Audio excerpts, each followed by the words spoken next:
오늘 우리 함께 나누실 말씀은 신약성경 마가복음 14장 27절에서 28절 두 절 말씀이 되겠습니다.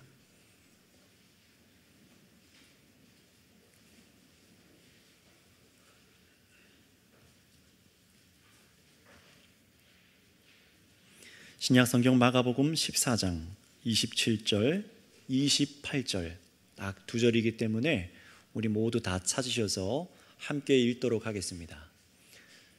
마가복음 14장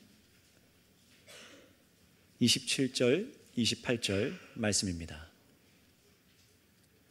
다 찾으시면 같이 읽겠습니다. 시작. 예수께서 제자들에게 이르시되 너희가 다 나를 버리리라. 이는 기록된 바 내가 목자를 치리니 양들이 흩어지리라 하였음이니라. 그러나 내가 살아난 후에 너희보다 먼저 갈릴리로 가리라. 아멘. 오늘은 이 말씀을 가지고 누가 예수님을 버렸는가 라는 제목으로 은혜를 나누도록 하겠습니다. 예수님께서는 제자들에게 이렇게 말씀하십니다. 너희가 다 나를 버리리라. 너희가 다 나를 버리리라. 너희가 다 나를 버리리라. 예수님께서는 참으로 제자들이 다 자신을 버릴 것을 알고 말씀하셨습니다.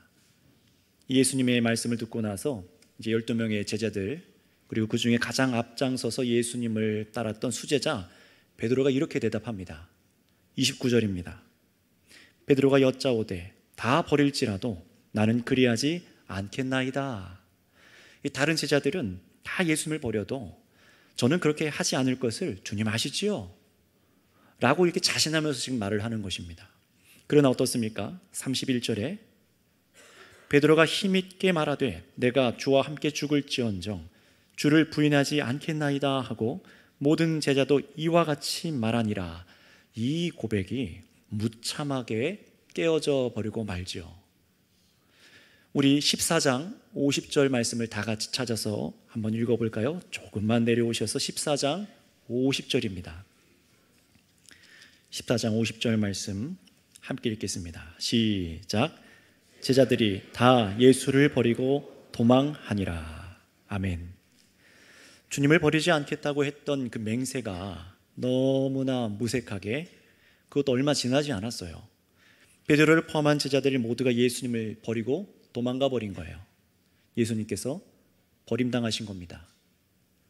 그렇다면 예수님은 이런 제자들의 마음과 행동을 이미 다 아셨기 때문에 얼마든지 자신을 버릴 제자들을 다 내쳐버리시고 다른 사람을 제자로 부르실 수도 있었을 것입니다.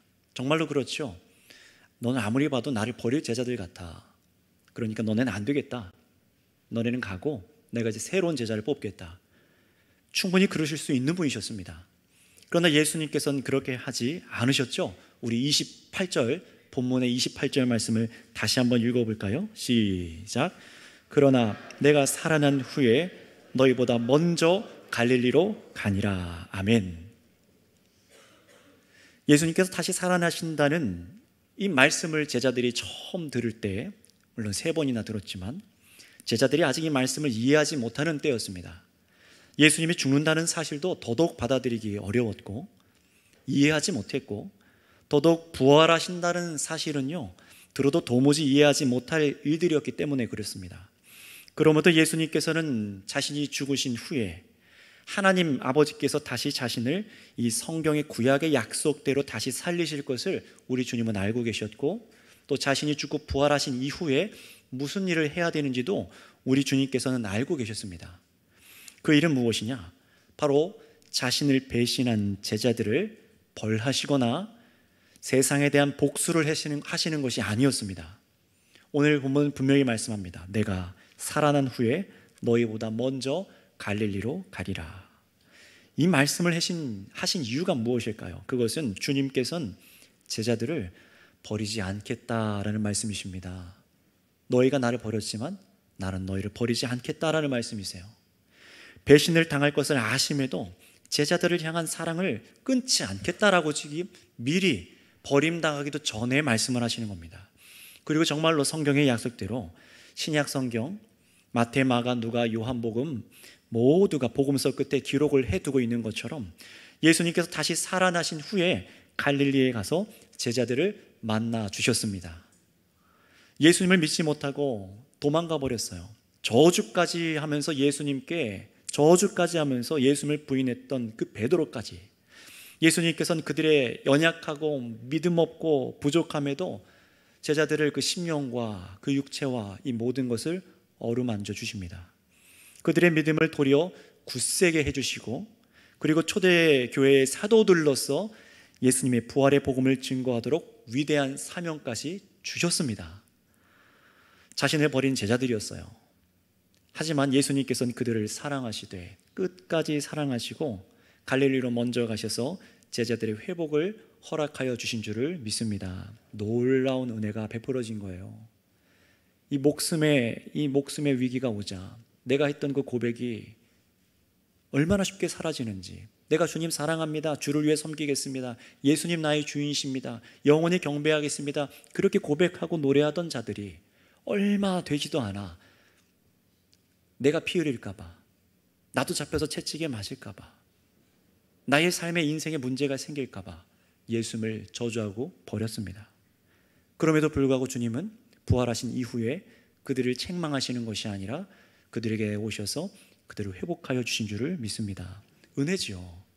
분명히 그들은 자신들에게 위기가 닥치자 예수님을 버리고 도망간 명백한 죄인이에요.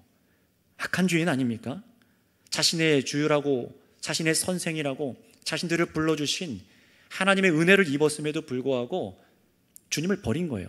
자신이 내뱉은 결심도 지키지 못하는 자들이었던 것입니다. 그럼에도 예수님께서는 먼저 다가와 주셨고, 자신들을 내치시거나 심판하시는 것이 아니라 도리어 믿음이 굳세해지도록 도마에게는 어떻게 하십니까? 자신의 몸에 난 이 상처를 만져보게 하시고 옆구리의 창자국을 만져보게 하셔서 예수님을 믿게 하여 주셨습니다. 그리고 의기소침해 있는, 죄책감에 사로잡혀 있는 베드로와 다른 제자들 6명의 제자들에게는 떡과 물고기를 친히 가져다가 구우셔서 그들에게 먹이시기도 하셨어요. 부활하신 주님께서요.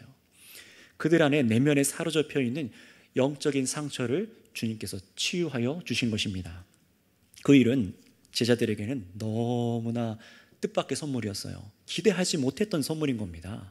자신들 눈앞에서 돌아가셨고, 자신들이 그 시신을 가져다가 굴 안에 넣고 막아서 안장하였어요. 그런데 이분이 다시 살아나셔서 자신들을 만나 주실 것이라는 것도 전혀 생각하지 못했고, 혹 자신들 앞에 나타나신다 하여도 자신들이 지은 그 무거운 죄로 인해서 나는 자격이 없고 예수님의 말씀대로 살 수도 없다고 스스로 낙심하고 있던 것입니다. 이 인생의 예수님을 만나기 이전에 옛날로 돌아가서 더 비참함에 처할 수 있는 그 시점에 지금 제자들이 있던 거예요. 예수님이 죽으신 그 기간 동안. 그러나 부활하시고 살아계신 예수님께서는 그런 제자들을 만나 주셨습니다.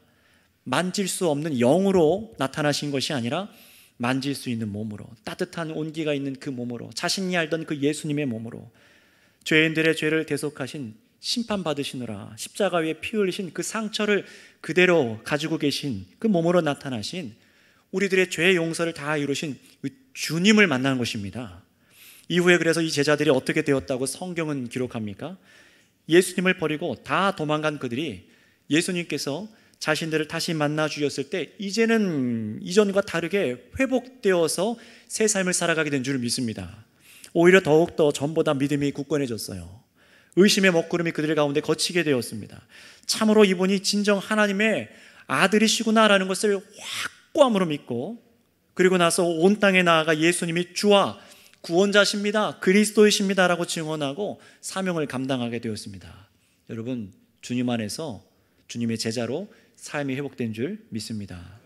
그렇다면 성도 여러분, 이 자리에 계신 이 모든 여러분들, 우리 역시 돌아보았으면 좋겠습니다. 이 자리에는 이미 예수님을 믿는 분도 계시고 아직 믿음의 길로 걸어 들어가고 계신 분들도 계시고, 또는 믿으나 확신에 거하지는 못하는 분들도 계실 수 있어요. 아니면은 아직 이 말씀을 듣고만 계셔서 주님을 아직 영접하지 않고 듣고만 계신 분들도 계실 것입니다. 그런데 여러분, 이 자리에 저를 포함해서 모든 분들의 공통점이 한 가지 있습니다. 그것이 무엇이냐면은 우리 모두가 전부 예수님을 버린 사람들이라는 것입니다. 우리 모두가 다 예수님을 버린 사람들이었다는 사실이에요. 여러분, 언제 저와 여러분이 예수님을 버렸습니까? 목사님, 다른 사람은 몰라도 나는 교회 나온 지 얼마 안 돼서 예수님도 이제 들은 지 얼마 안 됐는데요, 그래서 저는 예수님을 버린 적이 없습니다. 또는 교회를 오래 다닌 분들 중에서도 나는 예수님 믿고 예수님을 버린 적이 없어요 라고 말하는 분들도 계실 수 있을 겁니다. 하지만 성경은 예수님을 버린 것이 저 예수님의 12 제자들과 저 이스라엘 유대 민족들만이 아니라 이 땅의 모든 인간들이 예수님을 버린 자들이라고 선언하고 있습니다. 그렇다면 언제 저와 여러분이 예수님을 버렸죠? 이 땅에서 우리가 숨쉬기 시작하는 그 순간부터 우리는 하나님을 원수로 마음으로부터 미워하고 우리 마음에 두지 아니하며 하나님을 경배하고 예배하지 아니로 했습니다. 지금껏 내 마음대로 내가 원하는 대로 선택하며 살아가면서 하나님 앞에 죄를 짓고 살았습니다. 그런데 하나님께서는요, 저와 여러분들을 사랑하여 주셔서 우리들의 모든 죄, 여러분들이 태어나면서부터 지은 그 죄, 알고 지은 죄, 모르고 지은 죄, 깨닫지 못하는 죄, 지금 현재의 그 죄, 내일, 앞으로, 미래로 죽을 때까지 짓는 그 모든 죄를 하나님의 아들 예수님의 몸에 다 짊어지게 하셔서 여러분 대신에 예수님께 죄의 대가인 무서운 사망의 형벌이 내어지게 하셨습니다. 우리 대신 형벌을 받으셨어요. 그러니 예수님을 지금까지 모르고 여러분들이 살아오셨다 하더라도 여러분 역시 예수님을 십자가에 죽도록 내버려둔 저들과 똑같습니다. 또 교회를 다녀도 성도가 되어 주님을 위해 의기양양하게 나 주를 위해 살겠습니다 고백하고 직분을 받고 주 앞에 마음을 들여서 하나님 앞에 뜨거운 모습들을 여러분 기억하실 겁니다. 그러나 그 기억 말고도 또 있지요. 예수님보다 세상을 택하여 하나님을 예배하기보다 돈과 사람을 더 즐거워합니다. 하나님께서 말씀하신 명령하신 말씀의 법도대로 섬기는 것이 아니라 내가 주인이 되어서 내가 원하는 하나님을 만들어 가려고 또 해요. 여러 가지 타협한 일들 없으십니까? 사람마다 분명히 차이는 있을 수 있지만 우리는 모두 다 예수님을 버렸습니다. 우리 모두가 예수님을 버렸습니다. 그런데 예수님께서는 이 역사 속에 여러분들에게 여러분의 인생 한가운데 찾아오셔서 참으로 우리가 죄악 가운데 추악하고 냄새나고 어두운 그 자리에 찾아오셔서 여러분의 마음을 두드리시고 누군가를 통해서 두드리셔서 하나님 앞으로 나와 말씀을 듣게 하시고 하나님의 그리고 이 성찬을 통해서 우리들을 만나 주시기를 원하십니다. 우리와 함께하기 원하고 계세요. 우리는 예수님께서 못 박히실 때 그 자리에 없었습니다. 그러나 우리는 예수님을 죽도록 내버려 두고 하나님께서 우리의 모든 죄를 다 예수님께 담당하실 때 우리는 여전히 죄 짓고 있었습니다. 그럼에도 불구하고 우리를 사랑하셔서 자신 안에 부르셔서 우리를 구원하시고 생명 주시기 원하시는 하나님의 사랑을 믿으시길 바랍니다. 죽기 전날 밤 그래서 예수님께서 제자들에게 만찬을 베풀어 주시죠. 그러나 곧 전부 도망가 버리고 다 떠나가고 그리고 어떻게 됩니까? 예수님께서는 이제 부활하신 후에 약속대로 갈릴리로 먼저 가셔서 제자들을 기다리셨어요. 예수님의 제자들이 와서 문을 걸어 잠그고 두려워 떨지 않았습니까? 예수님 다 알고 계셨어요. 보고 계셨습니다. 그러나 주님께서는 어떻게 하십니까? 아이고 얘네는 끝까지 안 되겠다. 버리고 다른 곳으로 가신 것이 아니라 다시 시작하신 것이 아니라 사랑하는 제자들 앞에 나타나 주셨습니다. 그들의 죄를 사하여 주기 위해서 자신을 버리고 도망가 버렸던 제자들을 용서하시기 위해서 사랑하는 제자들의 의가 되어주시기 위해서 하나님 아버지께서는 기뻐하시는 그 하나님께서 기뻐하시는 생명 공급을 위해서 갈릴리에서 제자들을 만나 주신 것입니다. 예수님 자신이 그들의 생명의 떡이 되어주시기 위해서 그 자리에 나타나 주신 거예요. 부활하신 주님께서 영원히 그들의 죄를 사하신 생명의 주요 그들을 다시 살아내게 하시고 영원히 멸망하지 아니하도록 회복시키시기 위해서 우리 영혼에 새 힘을 불어넣어 주시기 위해서 그렇게 하신 것입니다. 왜 그렇습니까? 왜 이렇게 하신 것이에요? 제자들을 사랑하시기 때문입니다. 그들이 먹고 마신 그 성찬에 참여했던 그 의미를 참으로 깨달아서 바로 이 죄, 예수님을 버리고 거절한 이 죄악들을 주님께서 다 담당하셨구나. 이걸 깨닫게 하시기 위해서 나타나 주셨어요. 그들은 예수님을 버렸으나 예수님은 그들을 택하시고 택하신 자들을 끝까지 사랑하신 줄을 믿습니다. 제자들은 그 사랑에 힘입어서 이 놀라운 은혜에 힘입어 믿고 진정한 제자로 다시 서게 될 수 있었던 거예요. 우리가 알고 있는 그 사도행전의 제자들의 모습이 나타난 겁니다. 성도 여러분, 이 자리에 계신 모든 분들, 여러분의 인생 가운데서 예수님을 모르고 지내셨던 분들이 계시다면 오늘 꼭 아시길 바랍니다. 예수님은 여러분을 사랑하시사 여러분의 죄를 대신 다 자신의 몸에 담당하셔서 죽으신 하나님의 아들이십니다. 예수님을 믿으시길 바랍니다. 그리고 죄를 회개하시고 세례를 받으셔서 주님께서 계속해서 공급해 주시는 이 성찬에 지속적으로 참여하셔서 제자들과 같이 끊임없이 말씀과 이 성령으로 이 성찬을 통해서 공급받는 영적인 힘을 얻으시기를 바랍니다. 또 성도로서 살아가고 계신 분들 중에 믿음이 식어지고 열정이 식어지고 주님을 배반하고 살아간 모습들이 가득하여서 스스로 넘어져 있는 성도님들이 계십니까? 주님께서는 제자들을 찾아가 먹이시고 영적으로 회복해 하게 하셨듯이 오늘도 우리를 사랑하시는 이 변함없는 말씀과 친히 베푸신 이 성찬을 통해서 자신의 몸과 자신의 피를 마시게 하셔서 여러분에게, 저와 여러분들에게 새 힘을 얻게 하여 주시길 원하고 계십니다. 그러니 내 죄가 인정되어지시는 분들, 예수님이 바로 나로 인해 죽어진 것이 믿어지시고 깨달아지신 분들, 그리고 우리와 함께 있기를 원하시는 분들은 예수님을 이 성찬을 통해 받아들이시기 바랍니다. 믿는 자는 예수님이 이미 함께 계십니다. 그리고 성찬을 통해 자신의 이 부활한 몸을 죄가 다 대속되어 있고 깨끗하고 온전하고 거룩한 살리는 그 몸을 우리한테 먹게 하십니다. 새 언약의 피를 오늘 마시게 하십니다. 그래서 이 성례에 믿음으로 참여하게 하실 때에 여러분의 믿음과 영혼의 힘을 공급해 주길 원하시는 것을 믿고 참여하시길 바랍니다. 그러니 오늘 성찬을 통해서 여러분이 믿는 마음으로 꼭 참여하세요. 나는 주를 버렸던 죄인이었으나 주님께서는 나를 오늘 우리에게 자신을 내어주십니다. 그러니 주님 성령의 신비한 능력으로 오늘 임재하여 주셔서 나의 상한 심령과 연약한 믿음을 굳세게 하여 주시고 오직 내 안에 계신 주님으로 힘입어 살아가기 원합니다. 이 믿음으로 성찬에 함께 다 참여하시고 참된 유익을 누리시기를 바랍니다. 기도하겠습니다. 사랑의 주님, 감사를 드립니다.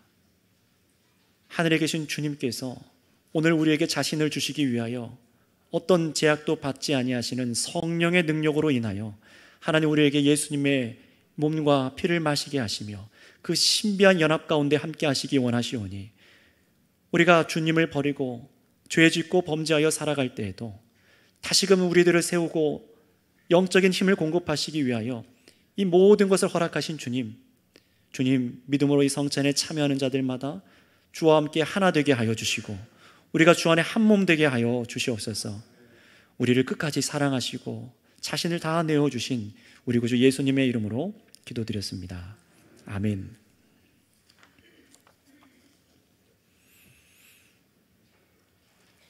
자, 이 시간은 주님께서 제정하시고 기념하라 명령하신 대로 이제 성찬식을 갖도록 하겠습니다.